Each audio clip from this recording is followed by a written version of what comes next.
તો ખનીજ માફિયાઓમાં ખાણ અને ખનીજ વિભાગ તો ઠીક પણ પોલીસનો પણ ડર નથી રહ્યો અને તેમની દાદાગીરી હવે હદ વટાવી રહી છે। અંકલેશ્વર તાલુકાના નેશનલ હાઈવે 48 પર આવેલા મુલદ ટોલ પ્લાઝા પર ખનીજ માફિયાઓની દાદાગીરીએ સીસીટીવીમાં કેદ થઈ ગઈ છે। ખનીજ માફિયાએ મુલદ ટોલ પ્લાઝાના બેરિયર તોડીને બેફામ રીતે પોતાના વાહન હંકારીને લઈ ગયા હતા। છેલ્લા 20 દિવસમાં ખનીજ માફિયાઓ 4 વાર ટોલ પ્લાઝાના બેરિયર તોડીને પોતાના વાહનો લઈને ભાગી ગયા છે। ખનીજ માફિયાઓ ટોલ પ્લાઝા પર ફરજ બજાવતા કર્મચારીઓના જીવ જોખમમાં મૂકી રહ્યા છે। સમગ્ર ઘટના છે તે સીસીટીવી ફૂટેજ વાયરલ થઈ રહ્યા છે, સામે આવ્યા છે, જેમાં સ્પષ્ટ જોઈ શકાય છે કે ઠાકરધણી લખેલ એક ડમ્પર બેરિયર તોડ્યા બાદ એક પછી ઠાકરધણી લખેલ ડમ્પરો બેફામ દોડાવી રહ્યા છે અને ટોલ પ્લાઝા પર હાજર એક મહિલા કર્મચારીનો માંડ જીવ પણ બચ્યો છે। ખબર નહીં તેમના ઉપર કોનો હાથ છે અને આ લોકો કોઈ પણ જાતની રોકટોક વગર આવી રીતના અહીં ગતિવિધિઓ ચલાવી રહ્યા છે।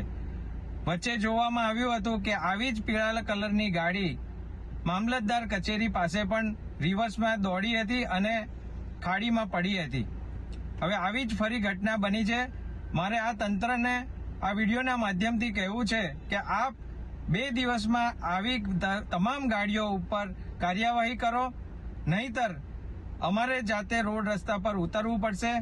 જે ભૂમાફિયાઓ છે પોતાની લગામ ક્રોસ કરી રહ્યા છે, જેને લઈને સ્થાનિક લેવલ પર જે રીતે પરિસ્થિતિ નિર્માણ થાય છે અને જે રીતે આજે મૃત્યુના જે કેસ વધી રહ્યા છે, જે રીતે તમે જુઓ કે વચ્ચે ઝઘડિયામાં જ એક બાળકના હાઈવા દ્વારા મૃત્યુ થયું હતું, તે રીતે અનેક એવી દુર્ઘટનાઓ જે રીતે ખનીજ માફિયાઓ દ્વારા કરવામાં આવી છે।